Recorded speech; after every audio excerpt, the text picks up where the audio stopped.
나오시라고 했어요. 책을 3박스나 싣고 오셨는데 정치 제도가 안 되면 절대 이게 안 돼요. 여러분들이 자기 능력을 발휘할 수 없다. 제가 그 96년에 국회의원 돼가지고 정신과학 육성법을 만들려고 했다가 못 만들었어요. 국회의원이 반대하는 거예요. 그래서 그때 만들었더라면 대단했을 건데, 그래서 이제 그 우리가 지금 왜 대혼란이 일어났냐? 지난 2012년 대통령 선거가 잘못됐다는 거예요. 우리 목사님 얼마나 용기 있는지 모르겠어요. 잡혀가서 몇 번 잡혀갔을 건데 도둑맞이 죽거나 읽어보세요. 그래서 오늘 목사님한테 시간 좀 할애하고 하는 거에 대해서 어떻게 하면 좋겠는지 한번 해보세요. 그 다음에 곧 이제 선거가 있잖아요. 이제 탄핵이 아마 될 것 같은데 2달 안에 선거, 또 선거를 제가 쉽게 설명하면은 여러분이 투표는 해요. 또 개표도 해요. 그거 아무 상관없이 프로그램으로 몇십 몇 분에는 뭐 강릉은 몇 프로, 서울은 몇 프로, 광주는 몇 프로 하는 거예요. 이 프로그램 결과만 선관에서 방송사 주면 우리 국민들은 아 여기 맞구나 하는 거예요. 실제로 이거 돌아가는데.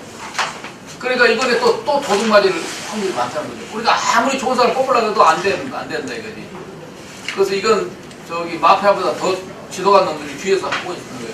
이것을 우리가 뛰어넘지 않으면요 또 마찬가지예요. 그래서 우리 이제 목사님께서 한번 과감하게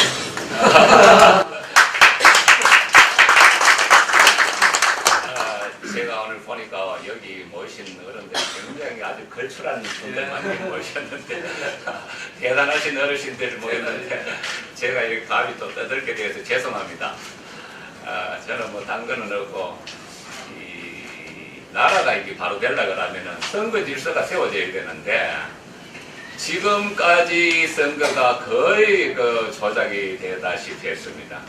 그래서 그걸 갖다가 좀 국민들한테 알리려고 이렇게 하다 보니까 박사님께서 나를 이렇게 불러줬는데 오늘 그래서 제가 이 책을 중심으로 해서 간단하게 요점만 얘기 드리고 그리고 선생님들의 그 질문을 좀 받도록 이렇게 하도록 하겠습니다. 네, 지난 18대 대선은 그 합법으로 위장한 개표 조작 선거였습니다. 합법으로 위장했어요. 합법으로 위장되고 이 개표 조작 선거인데 사실은 그 여기 제가 시과에다가 써놨습니다만은 그 이명박 정부에서 시과를 잠깐 한번 보시겠습니다. 페이지인가요? 페이지 수가 240. 예, 240페이지. 예, 아웃라인을 제가 해놨습니다.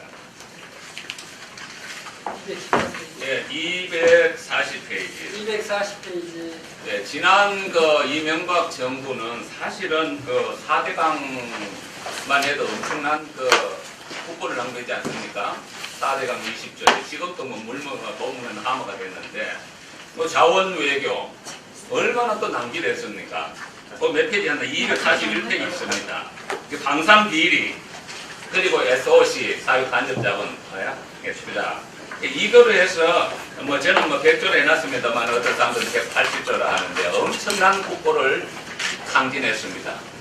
그대로 이명박 정부에서 이걸 갖다가 그대로 이제 야권한테 정권이 만약에 넘어가게 되면은 이명박 씨는 국고를 탕진했던 이 후계제로 후속이 될 것이 확실하니까 이 박근혜 씨한테 일을 한 거죠. 몇 번 접촉을 했습니다. 처음에는 박근혜 씨가 자기가 뭐 확실히 이길 거니까 별 생각이 없는데 여러 번 접촉을 했습니다. 여러 번 접촉을 하면서 사실은 그 지난 그 19대 총선, 그러니까 2012년 총선, 2012년 총선 때도 사실은 51.6%입니다.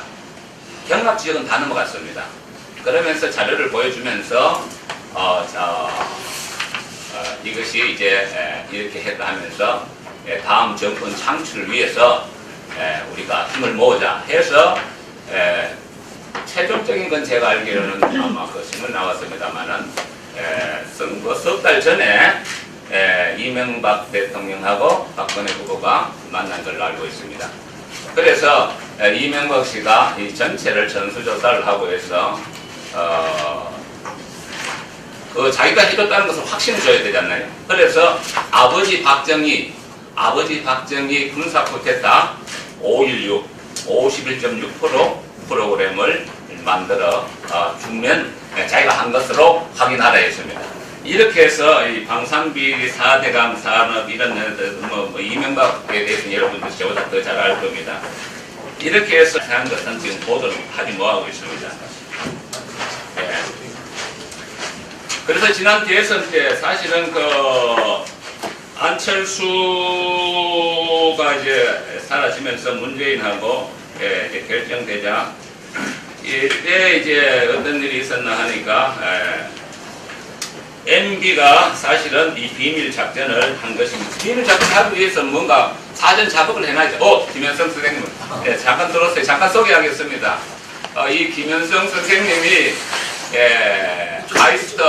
카이스트 물리학과 나오고 전산 보안 전문가입니다. 전산 보안 전문가고 제 책을 쓸 수 있었던 것은 제가 혼자 쓴 게 아닙니다. 사실은 공저입니다. 공저인데 같이 이름을 여차하니까 그냥 겸손해서 자기가 아니었는데 공저입니다. 전산 분야에 우리나라의 최고의 권위자입니다. 전산 분야는 제가 목사니까 잘 몰라요. 그래서 김현성 씨의 도움을 받고 사실은 이 책을 기록했습니다. 그래서 제가 아웃라인을 좀 설명하고 또 구체적인 전산에 관한 것은 이 김현성 선생님한테 물어보시기 바랍니다. 네. 그래서 작년에 그때 MB가 이제 그 전에 사전 작업을 해놔야 되지 않습니까? 그 사전 작업을 어떻게 했나 그러니까 서울시 그 전산센터의 박혁진이라는 공무원이 있어요. 서울시 공무원, 전산 공무원인데 이 전산 공무원을 갖다가 어디로 발령을 했나 그러면 중앙선관위 전산과로 발령을 했습니다. 네, 전산. 근데 저도 사실은 서울 세관 공무원인데 국가 공무원을 했습니다만은 지방 공무원이 국가 공무원이 될 수 없습니다. 왜 그러면 관할이 다르니까. 국가 공무원은 총무처에서 관할하고 시 공무원은 서울시면 서울시, 충청도 중요. 될 수가 없는 시 공무원을 갖다가 MB가 그냥 중앙선관위에다 국가 공무원으로 특채를 했는지 불법으로 했는지 모르는데 하여튼 그렇게 심었어요. 그래갖고 고속으로 성질시켰어요. 성질시켜갖고 좀 이렇게 의식 있고 하나 다 잘라내버리고 그래갖고 박혁진이하고 그 다음에 유훈옥이라는 사람인데 이 사람은 인천시 시청 전산과에 있는데 그를 또 스카우트해서 박혁진 사무관하고 유훈옥은 이제 주사죠. 주사를 거기다가 앉혀놓고 쉽게 말하면은 넷버스라는 그 프로그램을 만들려고 지시했습니다. 넷버스. 지시할 때 버스 가동하라는 것이 이제 그 말입니다. 가동하라는 그 말입니다. 그 넷버스를 프로그램을 이제 만들어 놓고 기다렸습니다. 만약을 대비해서 아니나 다를까 12월 19일 오후 3시에 넘어가 버렸습니다. 그 출구조사 순시간이 나오니까 요거에 대해서는 일괄 제가 해놨습니다. 오후 3시에 출구조사에서 2.2%가 넘어가 버렸습니다. 그러면 오후 시간은 어른들이 옵니까? 젊은 사람들이 옵니까? 젊은 사람들이 오죠. 그러니까 이건 볼 것도 없는 거죠. 그래서 아마 이 오후 2시에 2.2%가 넘어갔는데 조선일보도 이걸 알았어요. 조선일보 기사를 써놨어요. 오후 2시에 넘어갔다고 기사를 써놨는데 남 지어버렸어요. 오후 2시에 2.2% 넘어가니까 새누리당에서 난리가 난 거예요. 방방 뜨고 선거 불복하겠다고 난리 치면서 자 우리 지지층을 모아야 되겠습니다 하면서 요거 한번 보시겠습니다. 여기 제가 23페이지에 조선일보에서 오후 3시에 박 후보가 2.2% 뒤진 것으로 나타난 것은 미스테리한 부분이다 이렇게 하면서 기사를 올렸어요. 기사를 올려서 남기 싹 지어버렸습니다만은 이게 루머라고 하면 지어버렸습니다만은 2.2%가 제가 25페이지 보면은 2.2%가 앞섰는데 한번 넘어간 거죠. 이제. 그러면서 27페이지 보면은 그때 박지원이가 원내 대표였습니까? 네. 박지원이 그 핸드폰에 출구조사 현황들이 그대로 또 올라왔습니다. 여기 이제 27페이지 보면은 출구조사 현황들이 오후 3시경에 올라왔습니다. 전부 다 2% 내지 4%가 문재인 승리를 했습니다. 그리고 스카이텔리는 미국 CIA 를 인용해서 미국 CIA에서 이번 대회에서는 문재인이 승리입니다 하면서 전송까지 사진까지 했습니다. 그 스카이텔리에 그 기사가 나와 있습니다. 이번 대회에서는 문재인 승리라고. 그래서 그때 당시에 다 기자들이 문재인 집 앞으로 몰려갔습니다. 그런데 오후 5시경에 KBS, MBC, SBS 3사가 이 3사 사장들이 주로 이명박 라인입니다. 예. 이렇게 해서 오후 5시경에 조작기를 해서 박근혜가 3% 이상 우수하다 이렇게 방송사에 내보냈습니다. 자, 이렇게 해서 이제 얘네들이 이제 하는데 중요한 것은 뭐냐 하니까 새누리당사에서 방방 떴어요. 큰일 났다. 그래서 뭐라고 하나 그러니까 투표율이 29페이지입니다. 투표율이 역대 어떤 선거도 비교할 수 높게 나옵니다. 우리 지지층을 투표하는 것이 유일한 대책입니다. 읍면동별로 준비하신 차량을 전행 운행하여 교통 불편한 어르신께 투표할 수 있도록 적극 지원 바랍니다. 이럽니다.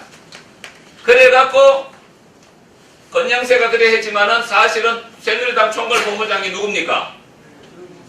네, 김무성 씨가 마지막 오다를 내립니다. 버스를 가동하라. 그런데 이게 신문에 나왔어요. 왜 신문에 나왔나 하니까 이 양반이 너무 당황하다 보니까 야당한테도 읽어버렸어요. 너무 당황하다 보니까. 그러니까 야당이 보니까 야 이거 버스가 뭐냐 50cm가 넘어서 왜 버스 가동하나 세금을 비관을 안 했냐 이 멍청하게 이것만 따져서 세금이 비관이다. 그 내용을 몰라. 왜? 내서 빼버렸으니까. 그래서 그 비밀을 하러 버스 가동하라. 버스 가동하라는 것은 프로그램 돌려놓자. 그거죠. 그래서 그때 당시에 이것에 대해서 그 이준길 법학 박사가 30페이지 나옵니다. 이거 조작이다. 비상입니다. 넷버스를 날리면 컴퓨터 해킹 툴입니다. 예. 문성호 경찰 이분도 이거 비상입니다. 고전적 해킹 넷버스입니다. 여기 이제 전문가가 있습니다. 이렇게 이제 넷버스를 돌린 것이 사실은 그 18대 대선 우리가 본 쉽게 말하면은 개표 방송입니다. 한편에 쉽게 말하면 온라인 게임을 보듯이 그들이 만든 프로그램을 돌려버린 것입니다.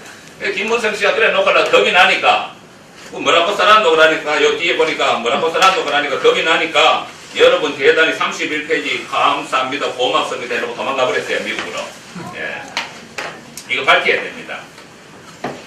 그래서 다시 245페이지로 넘어가면 여기다 다시 내가 그 이야기를 해놨습니다. 245페이지.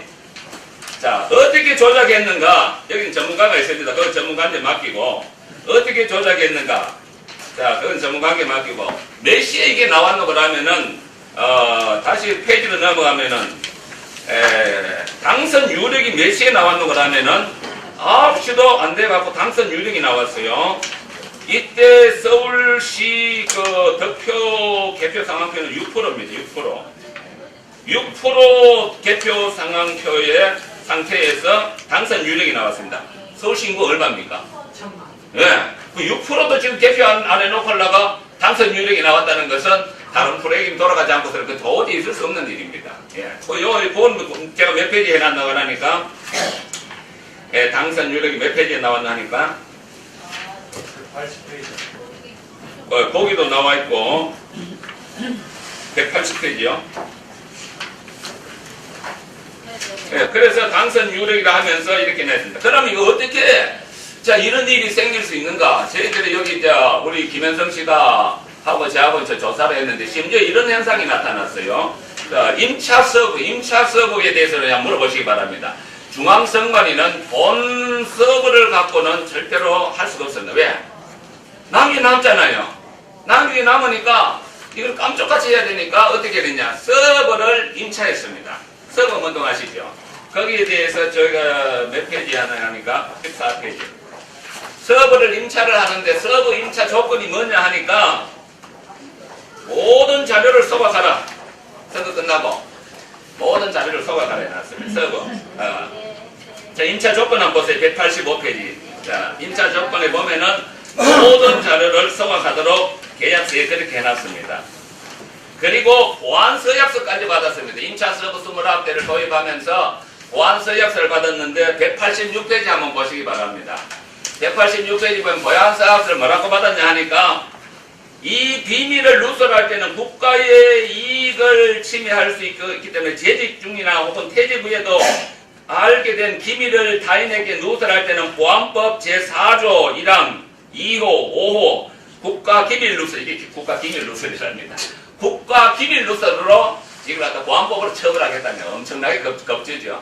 그러니까 이것을 갖다가 절대로 죽을 때까지 입 다물고 있어야 이 말입니다. 국가보안법으로 처벌할 테니까. 예. 이렇게 해서 계약을 하고 누출 대상 목록은 187페이지 보면 전부 지워라. 전부 지워라. 전부 지워라 해놨습니다. 그리고 이제 저 188페이지는 그때 지방선거 때 40대 했고 190페이지 가면은 지방선거 때 임차 서버 선거 때마다 임차 서버를 합니다. 선거 때마다. 그 다음 192페이지 가면 18대 대선 때 임차 서버 주식에서 시뮬러 시스템즈하고 임차 서버를 했습니다. 그리고 여기 전산 전문가가 좀 한번 물어보시기 바랍니다. 뭐를 꼭 알아라 했나 그러면은 아주 중요한 게 있습니다. 임차 서버를 이 사람들이 하면서 자바시 컴플라인을 반드시 깔아라 했습니다. 자바시 컴플라인이 뭔지 아니까 외부에서 내부 조정할 수 있는, 수정이 가능할 수 있는 프로그램입니다. 여러분 수정이 가능하면 깔아도 됩니까 안 됩니까? 이거는 해킹할 수 있도록 반드시 장치를 하라 그 말씀입니다. 예. 자바시 컴플라인을 깔아라 했습니다. 자바시. 자, 자바에 대해서 제가 여기 한번 행정. 그래서 일반 행정에서는 자바시 컴플라인을 전부 다 빼는 게 기본 원칙입니다. 예. 이거는 해킹을 위한 것입니다. 내부에서 193페이지입니다. 내부에서도 정보를 수정하기 가능하고 외부에서도 정보를 수정 가능하는 것이 자바시 컴플라인입니다. 이거를 반드시 정착하라고 거기에 그 193페이지 거기에 계약서 내용에 보면 C 컴플라인 포함해놨습니다. 자 이렇게 해서 이들이 선거 끝나자마자 우리가 선거 무효 소송이 들어가니까 바로 그 당일날 그거를 빼버렸습니다. 그 내용이 194페이지에 있습니다. 그러면 임차 서버를 통한 개표 조작 증거들이 뭐냐? 자 이거에 대해서 이제 김현성 씨가 샘플로 10개 지역 선관위를 투표록을 청구를 했습니다. 투표라는 것은 투표장에 있었던 상을 기록한 거거든요. 그 기록한 것을 청구를 해가 보니까 투표함이 아직까지 투표장에 있는데 개표장에서는 개표 상황표가 작성한 사례가 숱합니다. 그러니까 투표함이 아직 오지도 않았는데 개표 상황표가 작성됐다는 것은 저것들이 다른 프로그램을 돌리다 보니까 그런 현상이 생긴 것입니다. 자, 그거에 대해서 이제 샘플로 196페이지 제가 몇 군데 몇 개만 해놨습니다. 제가 사실 오늘 이걸 다 복사를 해가 와야 되는데, 사실 제가 좀 복사를 해가 오다가 다 준비해놨는데, 원체 바쁘게 설치다 보니까 안 돼서 내 팩에 치고 와버렸어요. 예. 투표함이 오지도 않았는데, 아직까지 그 투표록에 보면은 몇 분까지 있죠. 여기 기록해놨습니다. 이것은 김현성 씨가 작품인데 제가 이제 그걸 갖다가 18시 30분까지 아주 투표장에 있었어요. 투표장에 있었는데 이게 몇 시에 찍혀놓고 나면 18시 16분에 한번 개표상도 찍혀나가고 있어요. 오지도 않았는데 한번 찍혀나가고 이런 사례가 김현성 씨가 10개 샘플로 그 전부 다 돌입니다. 투표를 청구하려면 한 선거 그다음 최소한으로 5만 이상 넘습니다. 그걸 다 청구를 다 했습니까? 네. 다 했는데 저한테는 10개 자료만 줬어요. 제가 그걸 갖다 몇 개 다 분석했습니다. 대단합니다. 사실 우리가 이걸 하면서 돈도 많이 들었습니다. 왜? 쫓아다니려면 고발하러 김현성 씨하고 내하고 다른 물력을 못 다니지 않습니까? 부산 한번 갔다 올라가려면 30만원 그냥 계십니다. 뭐 부산만 오라 하는 게 아니고 그 나은 경우는 제주도 오라가 겁나 붙어있다. 근데 다행히 제주도 오라 하지도 않고 그냥 다 각하시켜버려요. 하여간 저희들이 이걸 찾는다고 애를 많이 썼습니다. 투표록이 쉽게 말하면 투표록을 분석해가 보니까 아직까지 투표장에도 있는데 그래가 대구 북구도 마찬가지. 대구 북구는 아주 심각합니다. 대구 북구 보면 18시 22분에 199페이지 보면은 여우에 보면은 개별상업비 여우에 보면 18시 22분에 개표 이제 막 분류가 시작되었다 했습니다. 근데 18시 22분에 개표 분류가 시작되었다고 이렇게 나오는데 여기 나오죠. 나오는데 실질적으로 투표장에 18시 25분까지 아직 투표장에 투표함이 있어요. 투표함이 있어요. 그런 자료에 대해서 전체를 다 한번 첨부했다니까 우리는 전부 다 갖고 있습니다. 자, 이뿐만 아니라 투표함이 열기도 전에 쉽게 말해 위원장 공포도 전에 개표방송 나온 게 숱합니다. 개표방송 위원장이 도장을 찍고 그러고 나서 방송을 해야 되는데 아주 투표함이 열지도 않고 개표방송이 막 나갔어요. 그런 사례가 제가 지금 조사한 것 중에 저희들이 136개를 조사했는데 약 한 60% 정도 각 선거에 나타난 현상들이 한 60% 정도가 나타나고 있어요. 예.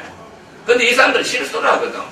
실수라는 것은 우자다가 하나 생기면 그건 실수다고 하지만 그게 아니에요. 조직적으로 했습니다. 조직적으로. 엄청난 범죄를 했습니다. 이런 범죄를 하기 때문에 이 범죄에도 내가 볼 때는 최순실이가 아마 개입을 했을 것 같아요.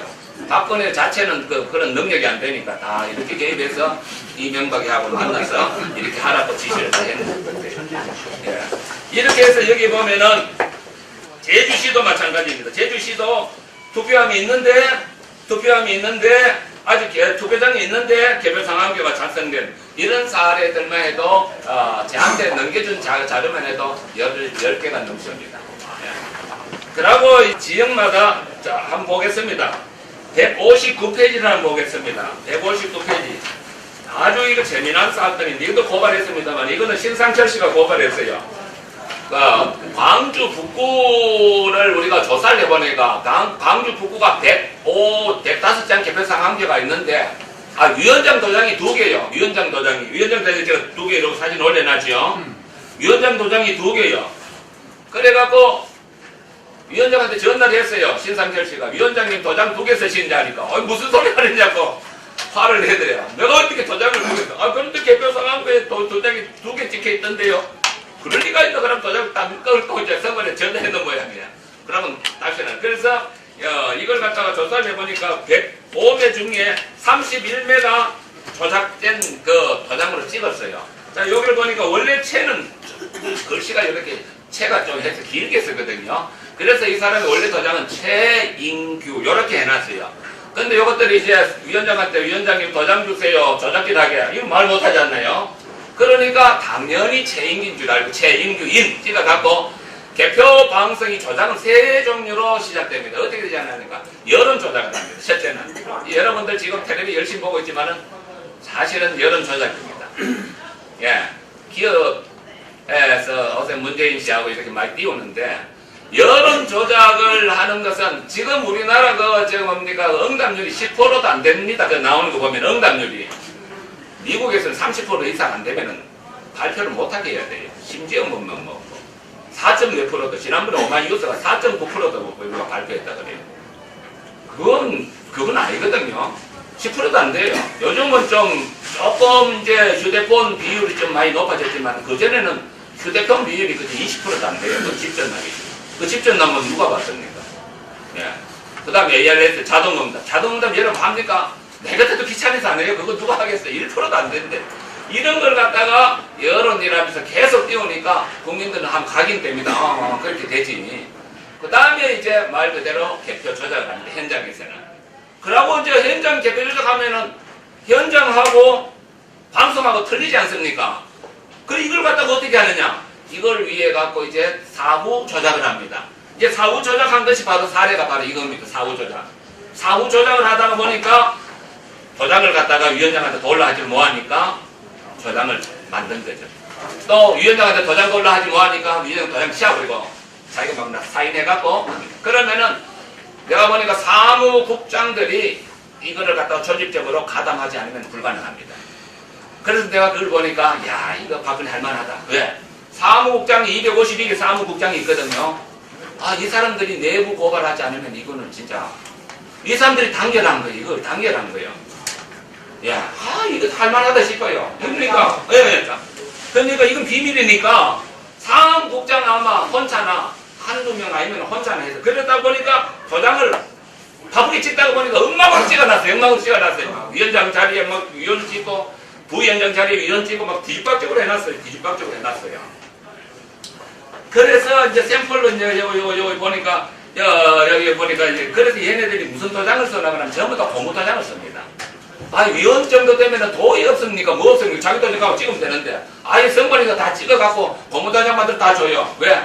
다음 조작질하기 쉬우니까. 그래갖고 고무 도장을 다 줘갖고 전부 다 보면 일률적이에요. 도장 보면 전부 다 일률적입니다. 이래갖고 이것도 고발하니까 검찰이 수사합니까? 네. 다 덮어버려요. 그런데 가면 이쪽이 황교안이하고 우병우 그 라인이 전부 다 공안부를 잡고 있으니까 공안부 이거 선거가 공안부에서 합니다. 선거는 일반 검사들 해야 되는데 이 공안부에다가 딱 묶어놓으니까 요거만 잡고 있으면 뭐 문제가 해결이. 그래서 250, 136개 둘이서 쫓아다니면서 했는데 다 각하됐어요. 대법원까지 올려도 다 각하시켜버려요. 난 대법원까지 안 올렸는데 김영삼 대표도 대법원까지 혼자서 다 올렸어요. 하여간 얘를 우리가 많이 썼어요. 이렇게 사후 조작을 이렇게 하고 있습니다. 자, 그래서 이제 제가 이제 전국 이걸 이제 요거 116페이지 한번 보세요. 116페이지에 보면은 사후 조작을 하기 위해서 위원장이 박길성인데 박길성 위원장님 도장 주세요 하니까 도장 주겠어요. 그러니까 사무국장이 지가 막 사인으로 그냥 돌려버렸어요. 근데 원래 법령에 의하면은 사인은 될 수가 없어요. 서명이라면은 자기 이름을 제3자가 분명히 알아볼 수 있도록 쓰는 게 서명이거든요. 이거는 이 자체가 전부 다 불법이요. 전부 다 조작질 해갖고 하다 보니까 이런 현상들이 생기는 것입니다. 예. 그러고 이제 제가 좀 마치겠습니다. 마치고 우리 김현성 씨한테 좀 들어보시기 바랍니다. 예, 전산 분야는 이분 받고 밖에 이렇게 해박한 분이 없습니다. 대선 개표 조작 사례만 제가 간단하게 몇 가지만 보고 마치겠습니다. 4부 102페이지 한번 보겠습니다. 102페이지, 103페이지를 보면은, 예, 이 개표 진행 상황표를, 이 개표 상황표는 저희들이 공개 청구법에 의해서 공개를 청구법에 의해서 했습니다. 80만원 주고 전국 252개 선관위 개표 상황표를 청구를 했습니다. 근데 선관위가 왜 줬을까요? 그 자료만 해도 산더미 많습니다. 아마 이 정도 될 거예요. 근데 그거 누가 다 보겠나? 싶어가 내줄 것 같아요. 왜? 이제까지는 선거 끝나고 그거 들어본 사람이 없습니다. 선거 역사상 그런 일은 없거든요. 선거 끝나면 다 끝내버리니까. 그걸 청구를 하니까 그걸 줬어요. 그거를 갖다가 이제 우리가 앉아서 하나하나 분석했는데 이거하고 또 뭐를 들여다봐야 되나 하니까 2013년도 3월 11일 날 중앙선관위가 1분 데이터 자료라는 것을 공표를 했어요. 우리가 이렇게 각 후보별로 이렇게 했다 하면서 3월 11일 날 득표수하고 각 후보자 이름하고 그 득표한 시간하고 그 득표를 하고 전부 다 이렇게 해서 발표를 했어요. 1분 데이터 자료입니다. 1분 데이터 자료를 정리한 사람은 김현성입니다. 김현성 씨가 이걸 다운을 받았어요. 다운을 받아서 정리했어요. 이거는 의의가 없었다면 이거 안 밝혀집니다. 그러니까 자기네들이 3월 11일 날 1분 데이터 자료를 하면서 언론에 정식으로 공개했어요. 우리가 후보들마다 득표를 하고 다 이렇게 우리가 정확히 했다. 그걸 공표를 했어요. 그래서 이 김현성 씨가 그걸 갖다가 전부 다 캐치했어요. 캐치해갖고 이걸 갖다가 이제 다시 정리를 해갖고 저한테 넘겨줬어요. 넘겨줘서 저는 앉아갖고 이제 넘겨준 자료를 갖고 개표 상황표하고 개표 진행 중앙선관위가 발표하는 시간하고 맞춰보니까 하나도 안 맞더라는 거야. 하나도 안 맞아. 그래서 발표가 자 한번 보겠습니다. 103페이지에 투표수 2169명이거든요. 그거 보면은 2169명 투표수 해야죠. 2169명 그죠? 2169명 요 보면 요 개표 상황표입니다. 2169명. 그런데 강북구 선거위원장 공고 시간이 21시 43분. 요 보면 요거는 이제 자필로 씁니다. 요 자필로 위원장이 자필로 써요. 그러니까 이거는 뭐 틀림없는 거예요. 자필로 쓰니까 위원장이 뭡니까 법원장입니다. 보통 우리 서산 같으면은 서산 지방 법원장이죠. 예. 그다음 서울 같으면 부장판사 이 정도급인데 자필로 씁니다. 그런데 중앙선관위가 언론사에 제공한 시간은 몇 시냐니까 21시 40분에 아마 발표를 해버렸어요. 그 위원장이 달랑 찍기 3분 전에 나가버렸다는 거예요, 그거. 이걸 가지고 이렇게 한 분석 안 하면은 죽었다 깨났다 몰라요. 텔레비전은 된다고도 몰라요. 그걸 어떻게 알겠어요? 일반 사람들이 알 수 없는 거예요. 일반 사람들 그래요. 이거 지금 세상에 어느 세상인데 그런 일이 있나 그래요. 안 믿어져. 이 자료를 안 보면 절대 믿을 수가 없어요. 그래서 자료를 분석하다 보니까 이게 말이죠. 방송사가 21시 40분에 한번 개표방송에 나갔는데 위원장 도장도 찍기 전에 한번 개표방송에 나간 사례들이 여기서 그래서 다 적으려면 만에서 샘플로 몇 개만 적어놨습니다. 서울 중앙성관위가 언론사에 제공한 2950년 중앙성관위가 방송사 제공한 것은 20시 11분인데 20시 11분인데 위원장은 21시 45분이나 21시 45분에 위원장이 최종 결론을 내렸어요.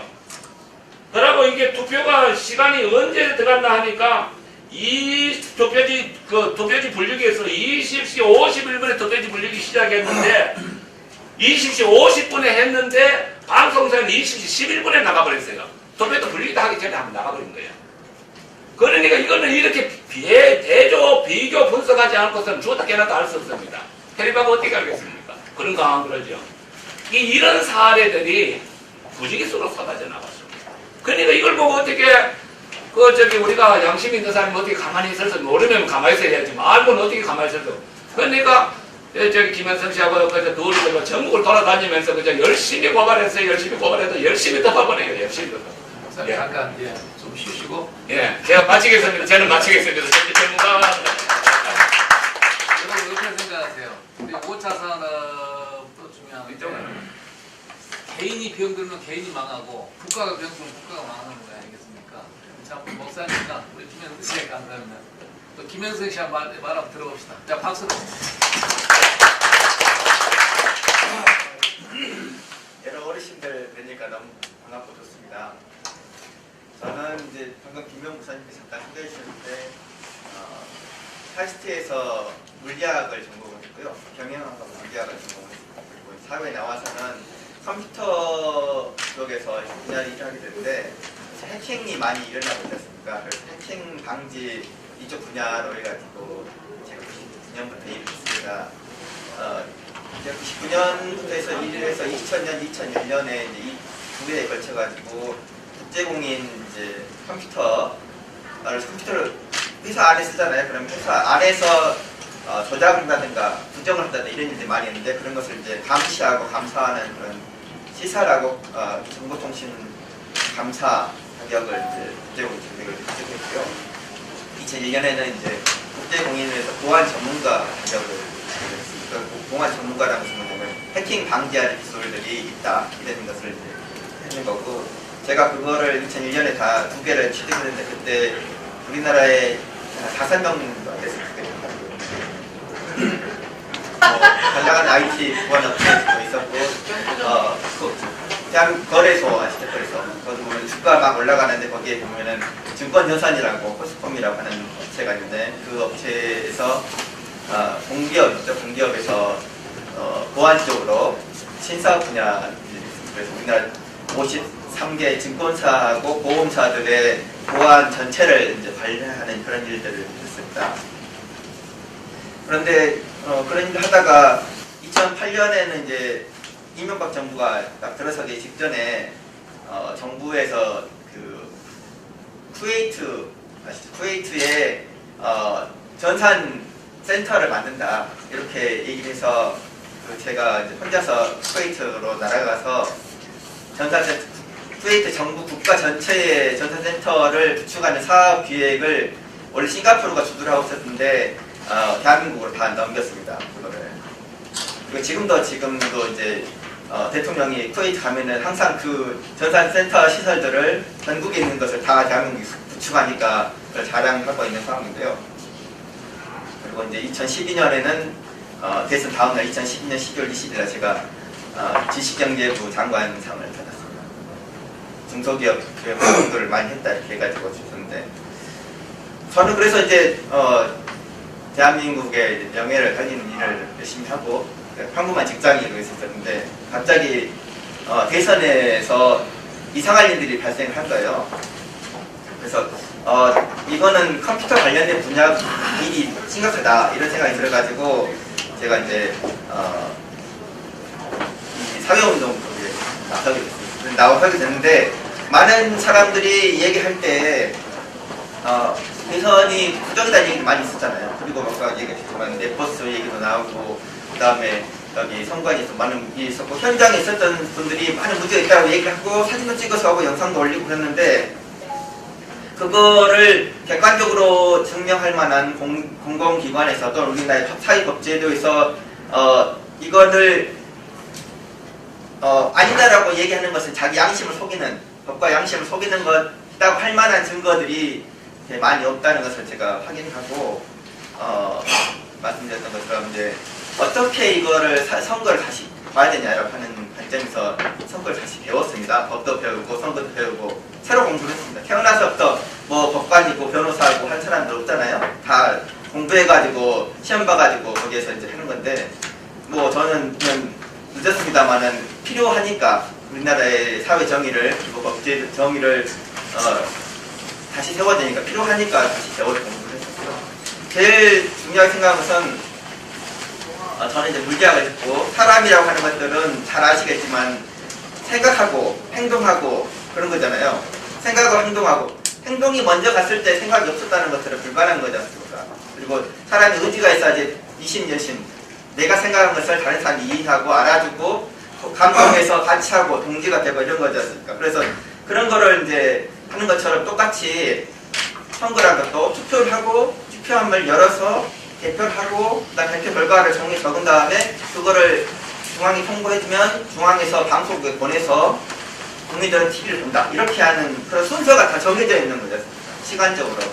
예. 그런 부분에서 뭐 물리학 아인슈타인이 얘기할 때 시공간이 뭐 꼬일 수도 있고 과거가 갈 수 있다 이렇게 얘기를 하지만 그거는 저기 먼 나라 얘기고 우리 일상적인 투표하는 것 하나 그러니까 종이 하나 찍어가지고 투표함 넣는 거 이거가 그런 4차원의 세계가 아니거든요.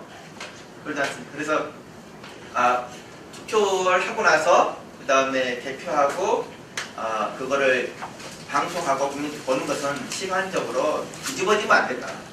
이런 생각이 들어서 근데 그거를 어떻게 알 수 있지? 라고 봤더니 일일이 다 구해야 되는 거예요. 여태까지 그런 것들을 이런 방식으로 제가 생각하는 방식으로 따져본 사람이 없더라고요. 해보니까. 그래서 이제 김영현 목사님하고 그 일들을 하나씩 했습니다. 그래서 방송국에서 방송 나간 거 자료도 다 구하고 저는 컴퓨터를 전문했으니까 엑셀이라든가 프로그램 이런 것들을 이제 보고 그 다음에 종이로 된 대표 상황표 다 보고 그 다음 투표록 봐서 투표록에가 투표장에 가면은 거기 투표하는 관리하는 분들 정말 열심히 합니다. 그래서 다 여기 오는 참관인 분들한테 일일이 다 소개를 하고 이렇게 우리 잘하고 있습니다. 부정 없습니다. 이렇게 열심히 하거든요. 그러니 거기에다 투표록에다 기록을 해놔요. 시간도 적어놓고 누가 있다는 얘기도 쓰고 자기 서명도 하고 그리고 거기다가 투표 장수도 적어놓고 이런 일을 하는데 그런 부분들이 있으니까 그것도 다 이제 공개받고 또 이제 대표장 가면 대표장 입구에가 사람들이 열심히 서류를 못 씁니다. 투표 들어오면은 언제 들어왔습니다. 어디서 들어왔습니다. 누가 가져왔습니다. 이런 거 다 쓰거든요. 그래서 근데 보니까 시간을 확인할 수 있는 것도 다 있는 거예요. 투표장에서는 투표록이 있고 개표장에 들어오면은 투표함 인수인계서를 써줍니다. 그리고 개표하면서는 이렇게 개표상표도 쓰고 그리고 방송에 나간 것들도 있고 그러니까 우리가 생각하는 투표가 진행돼서 방송을 볼 때까지의 모든 과정들을 시간으로 다 정리해 놓은 것들이 다 있었어요. 그래서 그거를 이제 전체 합치면 한 20만 장 정도 되는데 그걸 전부 다 확인을 해가지고 이제 책에 보시는 것처럼 이제 순서대로 맞춰봤더니 이거는 투표함을 열지도 않았는데 방송이 좀 나갔구나. 그런데 그걸 국민들은 알 수가 없잖아요. 그게 방침이 나오는 것으로만 보고 계속 늘어나고 누적돼서 늘어나고 그 다음에 거기에서 지역을 옮겨다니면서 보니까 방금 전에 있던 지역이 계속 어떻게 됐는지 모르고 나중에 좀 지나갔다 다시 와서 보면은 거기는 늘어났으니까 잘하고 있니 이렇게만 생각했는데 사실 낱낱이 하나씩 가서 보니까 그거는 전부 다 가짜인 거예요. 그러니까 투표 돌리지도 않았는데 방송 먼저 나간 거죠. 그래서 그런 부분들을 이제 자료를 가지고 다 확인했던 거죠. 이게 개표 상황표만 해서 한 14,000장 정도 되고요. 그리고 그 방송 나간 것은 한 20만 건 가까이 됩니다. 그런데 그거를 전부 다 출연해서 일일이 대조를 하는 과정들을 이제 거치했을 때 김영사는 굉장히 고생을 많이 했어요. 그렇죠, 있습니다. 그것까지 찾아냈죠. 그 업체가 이제 SQNT 테크놀로지라고 하는 회사가 있습니다. 원래는 이제 미국계 회사였는데요. 예, 그 업체도 찾아냈고. 말씀드리고 싶은 것은 이제 4월달 되면은 영화가 나옵니다. 그래서 그 업체에 대해서 찾아냈고 그 조작 공식도 찾아냈어요. 저는 이제 물리학을 하다 보니까 수학이나 공식 이런 것에 전문이었는데 이제 여기는 수많은 숫자들만 알려져 있잖아요. 숫자만 나와야 되는데 그 숫자들을 전부 다 종합해서 어떤 경향성을 찾아내고 경향성을 가지고 증명을 했습니다. 이 숫자가 이렇게 나와 있는 것들은 이렇게 나올 수밖에 없다라고 증명을 했고 거기서 이제 공식으로 해서 원하는 숫자만 집어넣으면 원하는 대로 그 표현이 나오게 하는 그런 공식을 찾아냈습니다. 그리고 그걸 직접 시연을 해서 영화에 보실 수 있게. 그러면 이 SQNT라는 회사는 국내 회사가요? 미국 회사? 국내 회사인데 자본이 50% 가까이가 미국계가 가지고 있습니다. 그리고 지금 이제 그 회사들은 그 업체들이 그리고 총괄이는 되게 잘 된다고 했는데 이 업체하고 계약을 할 때도 불법으로 계약을 했습니다. 보통 이제 공공기업 같은 경우는 2천만 원 이상 되면은 수익이 못 얻게 되는데요. 2012년 당시에 이 업체하고 11억 6천만 원짜리 수익 계약을 했습니다. 전문적으로 계약하려고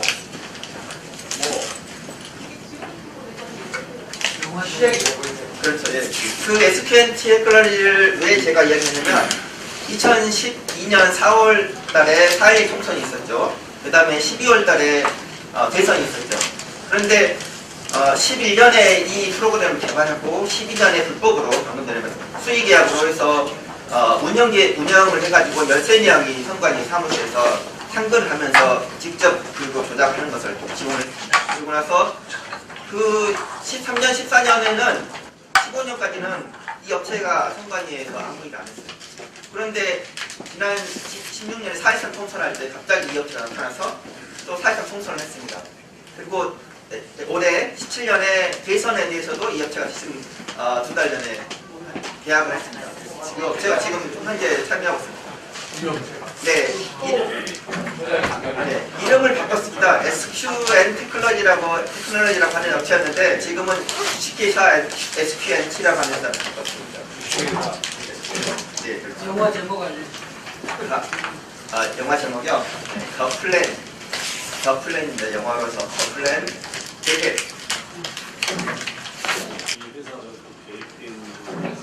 네. 그렇죠. 네, 맞습니다. 네, 그래서 이 SQN 테크놀로지라고 하는 회사가 선관위에 관여하기 전까지는 인자 서버라는 것이 없었습니다. 그런데 이 업체가 참여하고 나서부터 인자 서버 갑자기 생긴 거죠. 그리고 지금까지 진행되고 있는 방식을 갖고 있고 올해도 인자 서버에 대해서 도입하겠다라고 예산을 지금 8천만 원을 잡아놓습니다. 그러면 그 막아주는 굉장히 어렵죠. 아시는 것처럼 똑같은 상황이 지금 벌어지고 있는데 그걸 이제 알고 있는 경우에 예를 들어서 우리의 예방할 수 있는 방법. 제가 그 말씀을 드리고 싶습니다. 더 중요한 게 네, 그렇죠. 저희가 그 지난 4.13 총선을 열었습니다. 4.13 총선에서 야당이 180석을 했죠. 그런데 그 4.14 총선에 4월 12일 밤 4.4월 13일 아침 8시까지 하더라도 대부분의 언론들은 뭐라고 했냐면 여론조사는 새누리당이 170석 그래서 200석 개헌석을 이제 여당이 가져가겠다 이렇게. 그런데 막상 뚜껑을 열고 투표가 진행되면서는 어떻게 됐죠? 정반대로 됐지 않습니까? 그렇다면은 그런데 뭐냐 투표는 실제로 국민들의 표심은 저희가 12시까지 여기 사용하실 수 있거든요. 그래, 조금 12시. 다음 사용자가 이제 사용을 하셔야 되기 때문에 준비를 해야 돼. 그래, 알겠습니다. 바로 마치겠습니다. 네. 그렇죠. 실제 국민들의 표심은 야당을 180석을 만들 만큼 있습니다. 그런데 여론조사 해가지고 아까 여론조사 얘기했지만 여론조사에서 모든 언론들은 여당이 개헌처까지 가져간다 이렇게 걱정하고 있었던 상황이지 않습니까? 그리고 그런 상황이었죠. 그런데 우리가 개표를 진행하면서 제가 어떤 일을 했냐면 전국의 그 국민들 1000명을 교육을 했습니다. 대표님 가면은 이렇게 해요. 제일 먼저 사진을 찍고 영상을 찍고 그 다음에 거기에서 봐서 조작되는 상황이 있으면은 즉시 거기에서 이야기다. 그래가지고 이런 종이에다 써가지고 법은 대한민국의 법 국회의원이 만들기 때문에 대한민국 선거법은 국민을 지키도록 되어 있습니다. 그래서 그거 법 제시하고 잘못된 고치라고 얘기를 하고 이렇게 하는 것들을 진행했고요. 수많은 분쟁이 있었지만 결국은 180석이 오로지 국민의 것을 갔잖아요. 그리고 제가 더 놀라운 사실을 발견했습니다. 그가 이제 대표당에서 그런 진행하는 동안에 중앙선관위도 구조가 중앙선관위에서 서버가 돌아가고 지역 대표당에서 개표기 전자개표 돌아가지 않습니까? 그러면 전자개표기 있는 곳에는 우리 국민들이 가서 참관인이 가서 활동을 하고 저는 이제 중앙선관위를 모니터링을 하는 거죠. 그래서 모니터링 해가지고 사진을 이제 찍어서 저한테 보내달라고 했어요. 두 개를 실시간으로 비교를 했어요. 컴퓨터에서. 그랬더니 놀라운 사실을 발견했습니다. 저희가 그 비교 입력해가지고 제가 PC방 하나를 빌려가지고 30명한테 입력하고 비교하는 작업을 했는데 1시 반, 1시 47분 정도 지나니까 전국에 있는 그 개표가 멈췄습니다. 순식간에 다. 근데 1시 반까지 제가 그 알바애들한테 입력하는 작업을 시키고 다 이제 문 밖에 택시 들어가지고 내보냈거든요. 1시 반 보냈는데 17분부터 전국에 개표가 멈췄어요. 그러고 나서 이제 또 보니까 2시 40분 되니까 다시 모두가 재개했어요.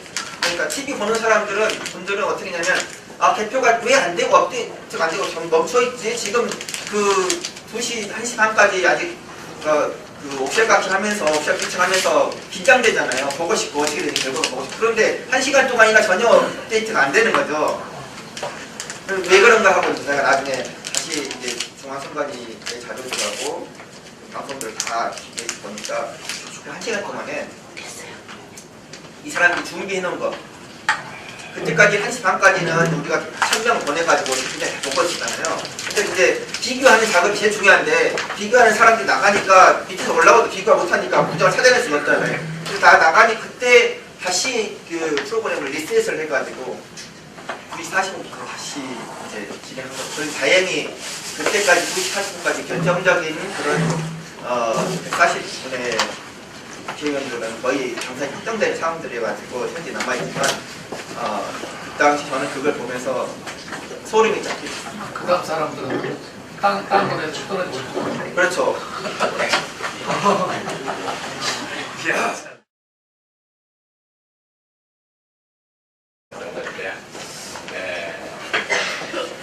사실은 여기 제가 시과에다가 써놨습니다만은 이명박 정부에서 시과를 잠깐 한번 보시겠습니다. 페이지인가요? 페이지 수가 240. 예, 240페이지. 예, 아웃라인을 제가 해놨습니다. 예, 240페이지. 240페이지. 예, 지난 이명박 정부는 사실은 4대강만 해도 엄청난 국고를 낭비하지 않습니까? 4대강 20조. 지금도 물면 먹으면 하마가 됐는데, 자원 외교. 얼마나 또 낭비를 했습니까? 몇 페이지 하나 241페이지 있습니다. 방산 비리, 그리고 SOC, 사유간접자본 투자. 이거를 해서 저는 100조를 해놨습니다만 어떤 사람들은 180조를 하는데 엄청난 국고를 탕진했습니다. 그대로 이명박 정부에서 이걸 갖다가 그대로 이제 야권한테 정권이 만약에 넘어가게 되면은 이명박 씨는 국고를 탕진했던 이 후계제로 흡수게 될 것이 확실하니까 이 박근혜 씨한테 일을 한 거죠. 몇 번 접촉을 했습니다. 처음에는 박근혜 씨가 자기가 확실히 이길 거니까 별 생각이 없는데 여러 번 접촉을 했습니다. 여러 번 접촉을 하면서 사실은 지난 19대 총선, 그러니까 2012년 총선, 2012년 총선 때도 사실은 51.6%입니다. 경합 지역은 다 넘어갔습니다. 그러면서 자료를 보여주면서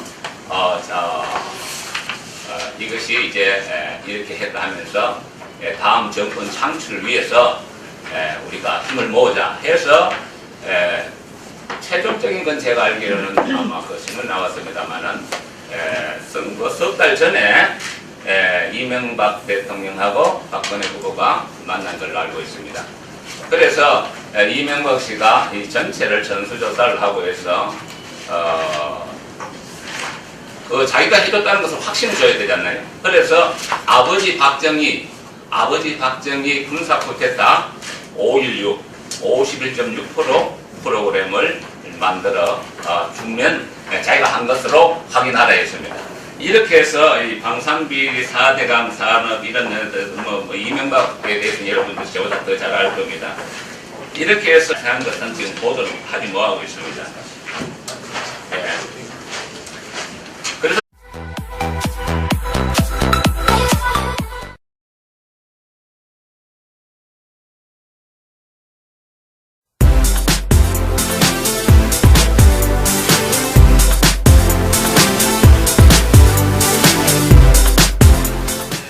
오늘 제가 특별히 올라오시라고 했어요. 책을 3박스나 싣고 오셨는데 정치 제도가 안 되면 절대 이게 안 돼요.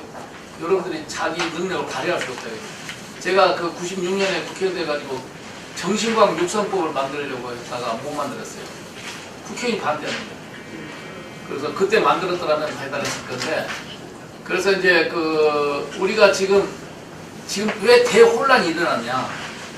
지난 2012년 대통령 선거가 잘못됐다는 거예요. 우리 목사님이 얼마나 용기 있는지 모르겠어요. 잡혀가서 몇 번 잡혀갔었던데 도둑맞이 죽거나 이러고서요. 그래서 오늘 목사님한테 시간 좀 할애하고 하는 거에 대해서 어떻게 하면 좋겠는지 한번 해보세요. 그 다음에 곧 이제 선거가 있잖아요. 이제 탄핵이 아마 될 것 같은데 2달 안에 선거, 또 선거를 제가 쉽게 설명하면은 여러분이 투표를 해요. 또 개표도 해요.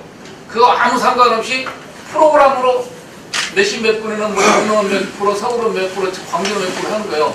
이 프로그램 결과만 선관에서 방송사 주면 우리 국민들은 여기 맞구나 하는 거예요. 실제로 이거 돌아가는데.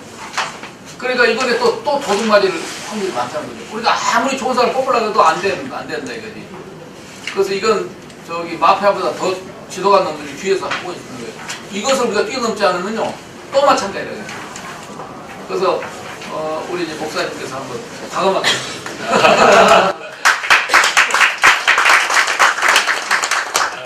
제가 오늘 보니까 여기 모이신 어른들 굉장히 아주 걸출한 분들만 모이셨는데 대단하신 어르신들 모였는데 제가 이렇게 감이 또 떠들게 되어서 죄송합니다.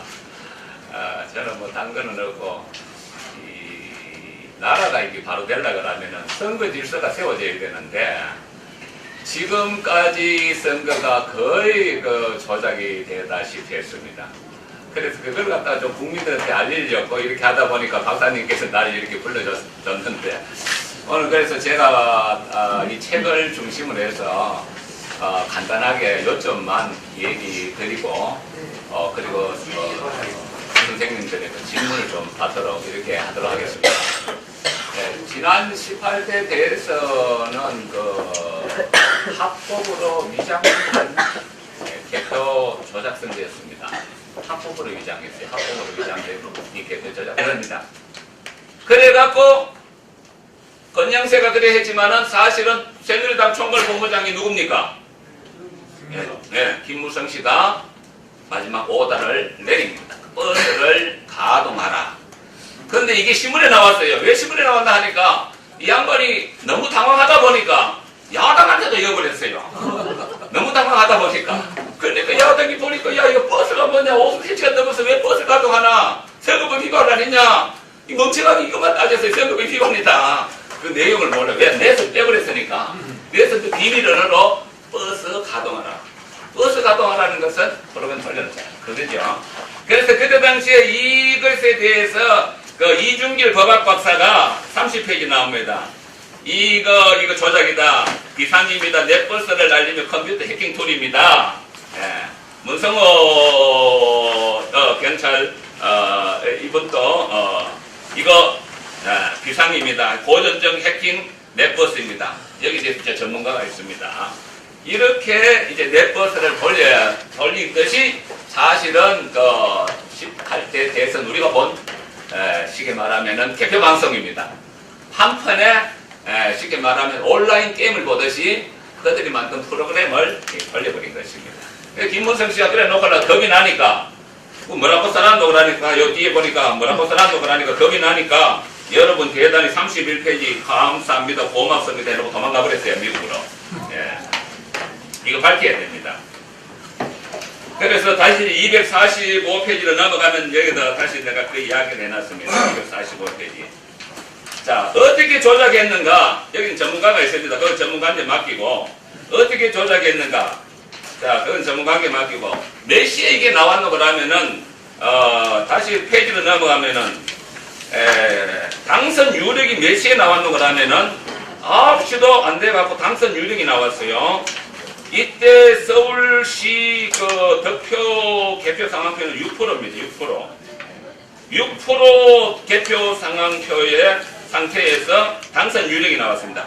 서울시 인구 얼마입니까? 예. 그 6%도 지금 개표 안 해놓고 하려가 당선 유력이 나왔다는 것은 다른 프로그램이 돌아가지 않고서는 그 도저히 있을 수 없는 일입니다. 예.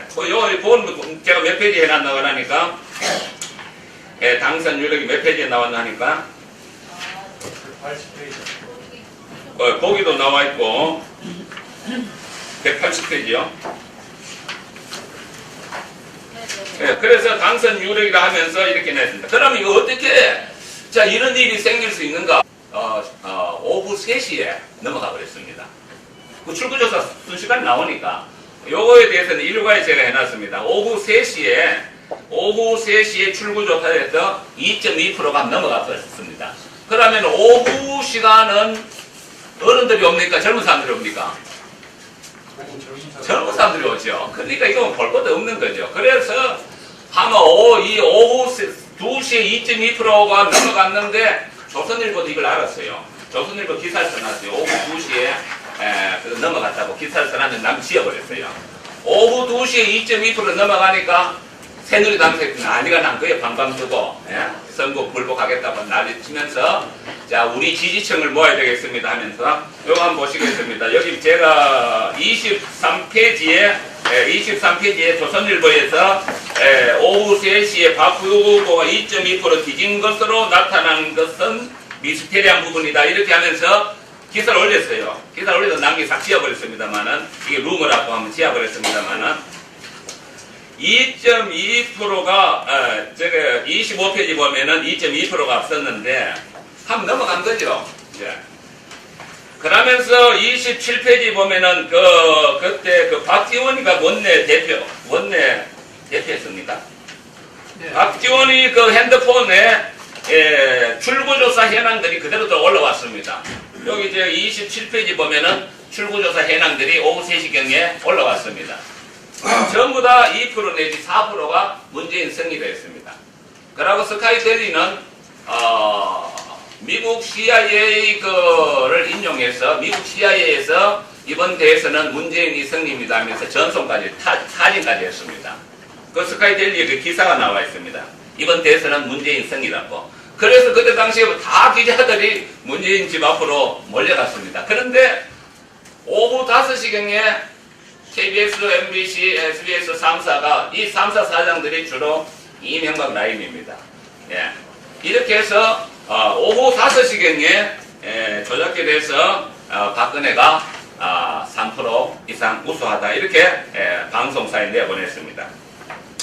자 이렇게 해서 이제 이네들이 이제 하는데 중요한 것은 뭐냐 하니까 새누리당사에서 방방 떴어요. 큰일 났다.